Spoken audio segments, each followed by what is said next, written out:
প্ৰথম কথাটো হ'ল জুবিন গাৰ্গৰ শেষকৃত্য ক'ত হ'ব সেইটোতে আলোচনা চলি আছিল আৰু আমি সুদৰ্শন ছাত্ৰ সন্থাই প্ৰথমৰ পৰা কৈ আহিছোঁ যে পৰিয়ালে যিটো বিচাৰিব সেই মৰ্মে চৰকাৰে সিদ্ধান্ত লোৱাটো উচিত আৰু ইতিমধ্যে পৰিয়ালে যি ধৰণে বিচাৰিছে সেই ধৰণে সিদ্ধান্ত হৈছে আৰু অসমৰ সন্মানীয় মুখ্যমন্ত্ৰী ডাঙৰীয়াই কালি অসম চৰকাৰৰ কেবিনেটৰ সিদ্ধান্ত ঘোষণা কৰি কৈছে যে সমাধিস্থল দুঠাইত হ'ব, এঠাই ইয়াত হ'ব, এঠাই যোৰহাটত হ'ব আৰু আমি বিচাৰিছোঁ যে দুইটা সমাধিস্থল সৰ্বোত্তম হ'ব লাগে, বিশ্বমানৰ হ'ব লাগে।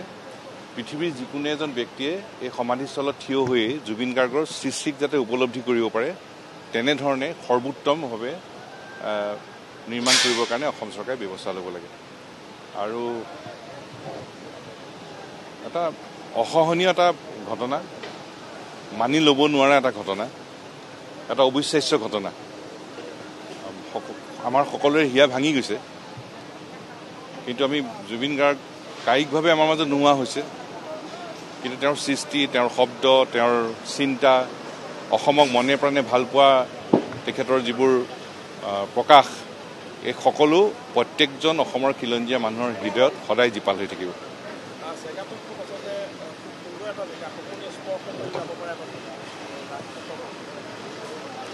চাওক, শেষকৃত্যৰ স্থান সম্পৰ্কত আমি প্ৰথমৰ পৰাই কৈ আছোঁ পৰিয়ালে য'ত বিচাৰে ততেই হ'ব লাগে।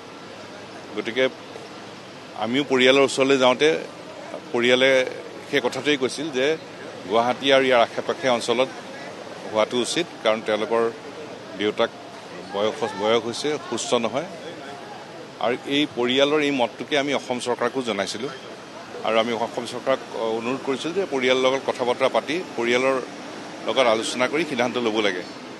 আৰু ইতিমধ্যে পৰিয়ালেও যোৱাকালি অসম চৰকাৰৰ সন্মানীয় মন্ত্ৰীসকলৰ আগত এই মতটো প্ৰকাশ কৰিছে। গতিকে ঠাই সম্পৰ্কত ছাত্ৰ সন্থাৰ আৰম্ভণিৰ পৰা এইটো মত যে পৰিয়ালে বিচৰা ধৰণে সিদ্ধান্ত হ'ব লাগে।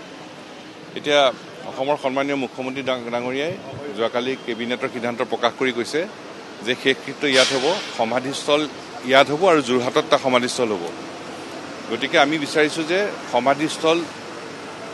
এই সমাধিস্থল যোৰহাটৰ সমাধিস্থল দুয়োটা সমাধিস্থল সৰ্বোত্তম হ'ব লাগে, বিশ্বমানৰ হ'ব লাগে আৰু এনেধৰণে নিৰ্মাণ কৰিব লাগে যাতে পৃথিৱীৰ যিকোনো এজন ব্যক্তিয়ে এই দুইটা সমাধিস্থলত থিয় হৈয়ে জুবিন গাৰ্গৰ সৃষ্টিক যাতে উপলব্ধি কৰিব পাৰে, সৰ্বোত্তম হ'ব লাগে।